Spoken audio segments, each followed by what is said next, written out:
We're gonna find out if I can make an Oreo cheesecake from scratch absolutely perfectly. This might be difficult, but we're gonna give it our best shot. I have a whole family-sized bag of Oreos, and we're gonna throw this into the blender to get it nice and chopped because I need to use this for my crust. Now, last time when Quick shout out to Curly. Thanks for dropping the love. Make sure to drop a like, subscribe, comment down below, but I should click next. Let's hop back into it. I made anything, I did not use enough graham crackers for my crust in my last pie, but today we're gonna make sure that we have enough for our crust. We're gonna make sure. Now, I haven't had an Oreo in so long, I need to taste one.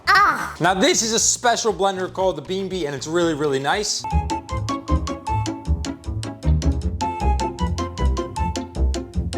And right here, we're just gonna twist it up and make sure it's absolutely perfect and get it really nice and small. So we're gonna want this texture to be like wet sand, essentially. Machine, I'm just gonna put it up. Oh, every time I melt butter, it explodes everywhere. It looks really, really good. It looks like fine sand. And actually, I might need some more Oreo, to be honest.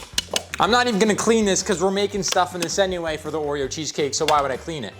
Now we have a good amount of stuff here. I'm gonna throw in my melted butter. Right here I have a little wooden spoon. I'm just gonna kind of twist this and see if it becomes wet sand, essentially. When microwaving a bowl of butter, it's important to cover it with something that will allow steam to escape without causing the butter to explode. Guys, I stuck a paper towel over it. Honest to God, found the solution right there, just like that. All right, so our bowl is incredibly hot, but we're gonna add our melted butter right in. Now this is the same exact bowl I used for my other pie. And right now, all I'm gonna do is transfer it into here so I can actually mold my crust. And I wanna make sure it goes to all the sides evenly. All right, now this is actually looking pretty solid. As you see here on the camera, it's looking pretty good. Now I'm gonna put this in the fridge until I'm ready to put my topping on because I need it to cool quickly. Now for this cheesecake, I hope to God it goes well, which it should, because honestly, it's just baking. So right now I have some Oreo crumbs left over in there, which I'm gonna leave for my filling. And now all I have to do is I've been keeping 24 ounces of cream cheese. I've been letting it get to room temperature. And now all I'm gonna do, open these bad boys up, throw them in. I also have my oven preheating to 325, so that's gotta be a thing you get going. Let's throw in cream cheese.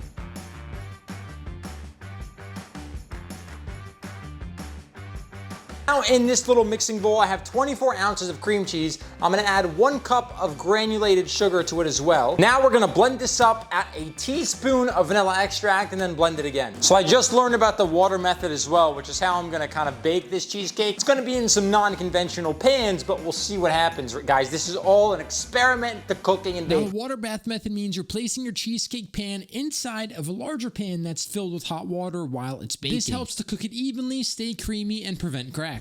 Now what we have to do is add 3 eggs at a very, very slow rate. So what I'm gonna do is I'm gonna turn my mixer on a very gentle setting. It's basically the hand mix setting. If you can hear it, it's going a little bit, not too fast, but I'm gonna pour in 1 egg at a time.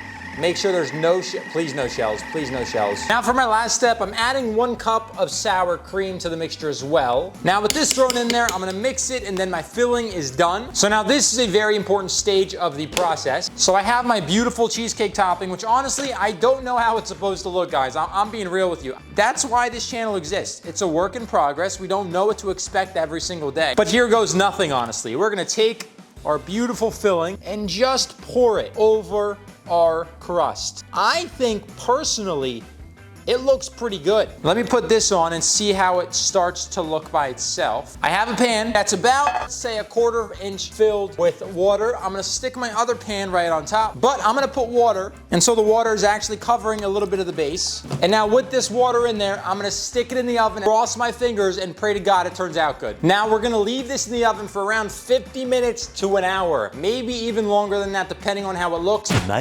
Much later. It is the next day, and we're almost done with everything, but first we're gonna make homemade whipped cream. Am I gonna measure everything? Absolutely not. We're just kind of gonna go with it. So first things first, we need some heavy cream. I'm not gonna put too much, just a little bit, just to form some peaks. I'm gonna throw that in there. I'm gonna throw a drop of vanilla extract, just a drop, literally a drop, just like that. We're gonna throw in some powdered sugar. Now, I don't know how much I need, so we're just gonna kind of eyeball it and see what happens. So with all that inside, we have to start mixing and mixing.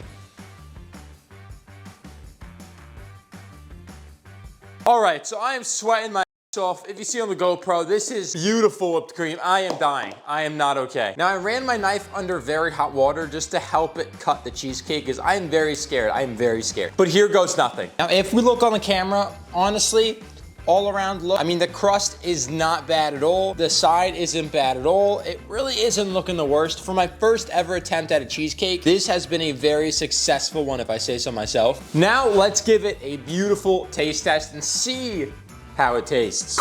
Here goes nothing. My first ever attempt at making cheesecake, it's pretty damn good, I have to say so myself. Don't forget to leave a like, subscribe, and I'll see you in the next video. Adios.